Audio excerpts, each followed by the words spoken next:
Benchwarmers. This is the final of this series that we started back in Week 7 of the college football top 10 rankings. Since it is the last week that we'll be going through these before the conference championships are played and we have the actual Selection Sunday show, we will be doing our bonus bowl extravaganza. You guys enjoyed that last year with Jeremy and Dom. They are coming back. Dom is going to try and defend his title. So be sure to be on the lookout for that. It'll be a bonus podcast episode as well on this YouTube channel. But this week we're just going to go through. We have the college football playoff rankings for the week heading into conference championship week. It's time now. We've waited long enough. We've messed around long enough. We have the college football conference championship set for Division I. So we're going to look at the college football playoff rankings, see where teams fell after a huge movement weekend during rivalry weekend. But before we get into all that, Far End of the Bench podcast, listen to new episodes every Wednesday. Follow us on your favorite podcasting platform as well as on social media at FEOTBpod. And since you're here, you might as well subscribe, leave a like, a comment. Tell me what you feel about my thoughts on these final rankings and if I screwed up or if you think the committee screwed up, because these aren't even my rankings. I'm just going to be talking about the ones that we have. But without further ado, let's go ahead and get into the final week of the FEOTB Pod college football rankings.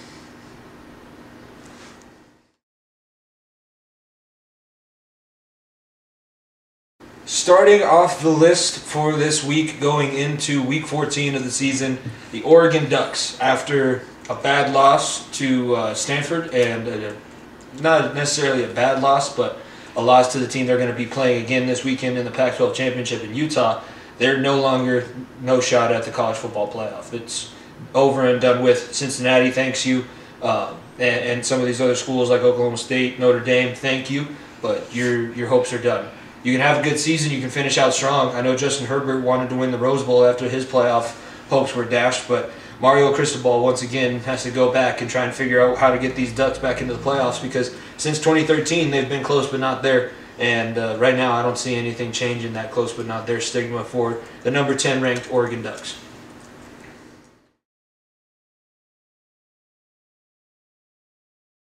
At number 9 we have one half of the Big 12 Championship, and also a team that had two of the more significant victories, I would say, on the season, beating Oklahoma, being the first team to beat Oklahoma this year, and starting Lincoln Riley's engine to get the hell out of Norman. The Baylor Bears, sitting at number 9, 10-2. Like I said, they are going to be playing Oklahoma State in the Big 12 Championship this weekend, trying to avenge a loss from earlier this season. No real playoff hopes for the Bears, but at this point of the year, it's great to play spoiler. You get to upset another team from your conference getting out of the college football playoff, potentially, because the team that they're playing isn't even in the top 4 as we're speaking. But Baylor, a great finish to the year. They had a really strong couple of seasons back-to-back. And I think that in Waco, football is about to start becoming a big thing. I feel like this is more sustainable than after the Robert Griffin era. This Baylor Bears team is going to be a lot better moving forward. And number 9, I think, is the perfect spot for them moving into this weekend of college football.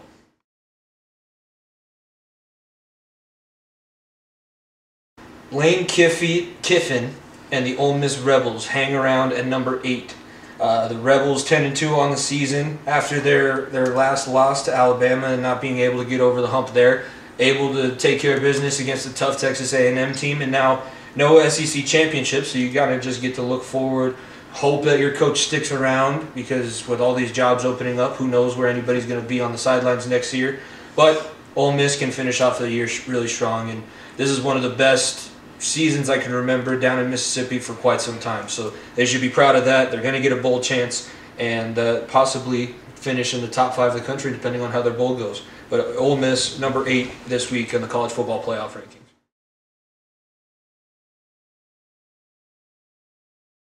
Well, this was surprising. This was a shock. If you listened to the podcast last week, you know that this was not anything anybody was expecting. Ohio State, number 7, after getting bullied in Ann Arbor. The Michigan Wolverines did everything that they wanted to you, and you could not do anything to stop it. And now you're out of the playoff. You're out of the Big Ten Championship. Ryan Day, you have a very solid team. I will say that. You did waste the season with these receivers. You're not going to have this wide receiver core for a lot longer moving forward, and I do believe at least one or possibly two of that three-headed monster between Njigba, Olave, and Wilson are going to be in the NFL next year and not in Columbus trying to get back on track for Ohio State. But for now, number 7, not going to get a chance with Rose Bowl either, which is tough for Ohio State. Honestly, that game this past weekend changed this from a mediocre, possibly a good season, to one of the worst seasons since Urban Meyer took over from Jim Tressel and they had that whole scandal. Number 7 for Ohio State, the Buckeyes, after falling to Michigan.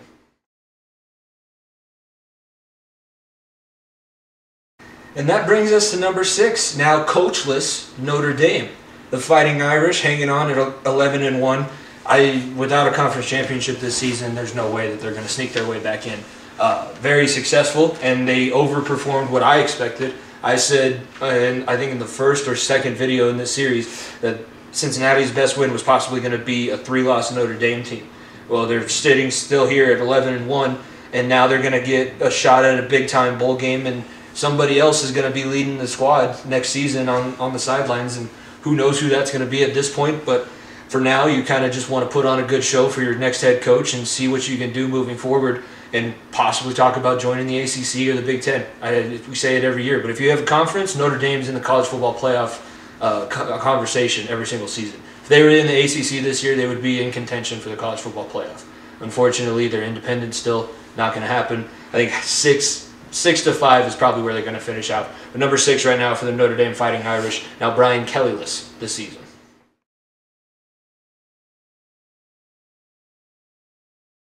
The second biggest win of the weekend has to go to the Oklahoma State Cowboys out in Stillwater, winning in Bedlam. I said it last week, it's not much of a rivalry. Let's go ahead and check out what the record is in this Bedlam football series. Right now, let's see.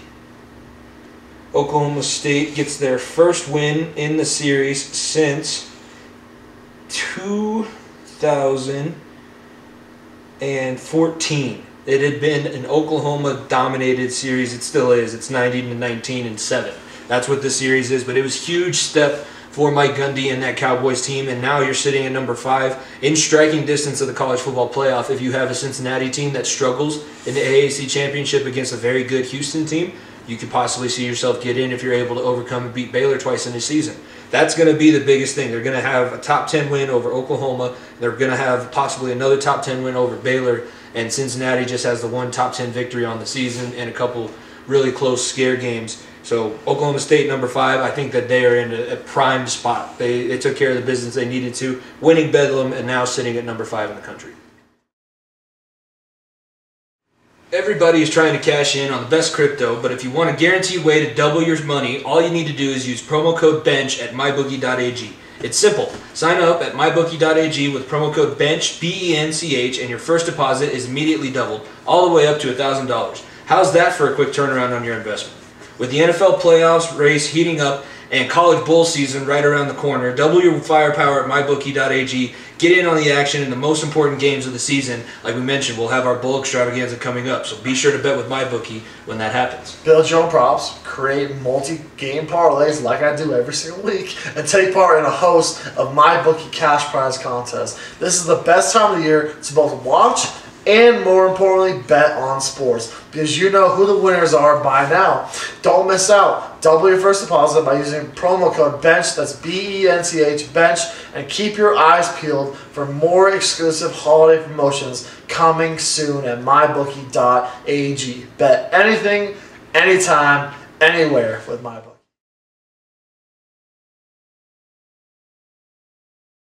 Hello, Cincinnati, my old friend.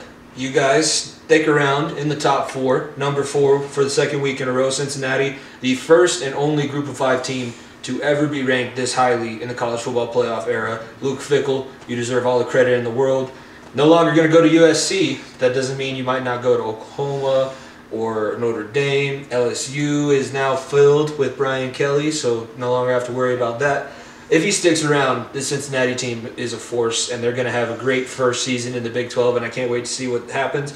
Take care of business. Handle your business against this Cougars team. Make sure that you let the committee know you are the 4th best team in the country, and you'll get your shot to go up against the big dogs in a rematch of last year's Peach Bowl, which was a great game. against the Georgia Bulldogs. So Cincinnati, the Bearcats, 12-0 on the season. AAC Championship coming up this weekend, number 4 in the college football playoff rankings.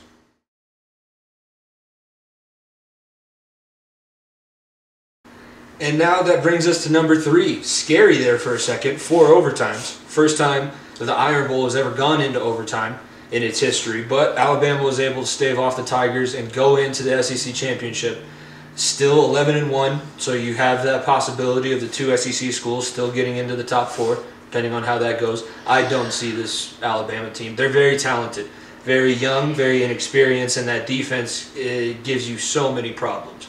So many problems. It's going up against as stacked as a team as Georgia is in the SEC Championship. I don't have a lot of faith in this Alabama team. The one piece of faith that I do have is Nick Saban on the sidelines, so Alabama could still possibly pull it off. But number 3 right now, I think we're going to see them fall out and possibly play a Notre Dame in the bowl game. But right now, it's going to be a tough fight to get back and stay in the top 4. You got to beat number 1, and I don't see that happening this weekend in Georgia. So Alabama, number 3, and I think that's where they're going to stay.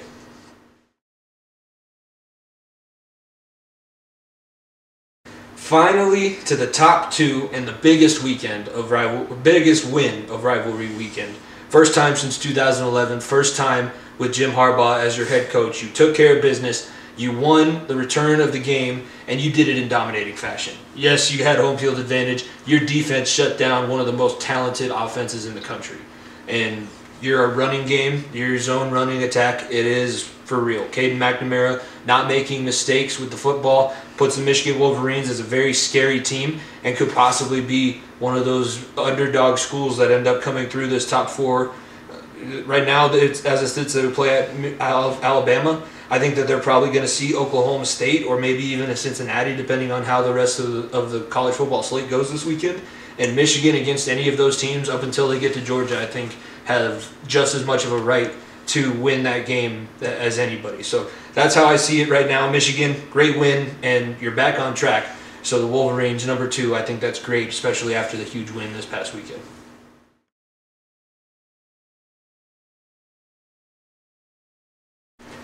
And finally, the top dogs, pun intended, will be the top dogs until somebody is able to figure out the formula to beat them, but nobody's come close. Georgia, another demolition of Georgia Tech this past weekend. I want to talk about lopsided rivalries. I think you might have to start and end with Georgia Tech. But the Bulldogs going into this weekend have a tough, it's good for them because this SEC championship, they're not going to be able to take it lightly. They're going to have to play a lights-out game against Alabama and make sure that they're primed and ready and oiled well enough to go on this playoff run, and Georgia can do just that. Stetson Bennett, JT Daniels, whoever's at quarterback, hand the ball off, run the ball well like you do, and play stifling defense. Your defense, like I said, 3 games this year, did not give up an offensive touchdown. That is insane. Other than a handful of other college football defenses, this Georgia defense ranks right now, I think, in the top 10, moving towards top 5, depending how the rest of this year goes. Georgia, number 1. Got to be beaten when you're the man, and Georgia right now is the number 1 team for a reason. Well, thanks for tuning in to this final installment for this 2021 college football season. Like I said, be sure to check out the Bowl Pick'em show that we'll have with Jeremy and Don coming up a little bit later on this year after Selection Sunday happens. Also, check out the podcast in its audio form. Full 2 hours every single Wednesday with some bonus episodes sprinkled in there with interviews and other things. But you can follow us at FEOTB Pod on all of our social medias. And like I said earlier, subscribe, like, leave a comment, let us know what you think of the show, and we'll continue to try and get back with you because we enjoy going back and forth with you guys as much as possible. But for now, we'll see you over on the podcast. Thank you guys for tuning in to the final installment of the FEOTB Pod NCAA Top 10 Football Rankings.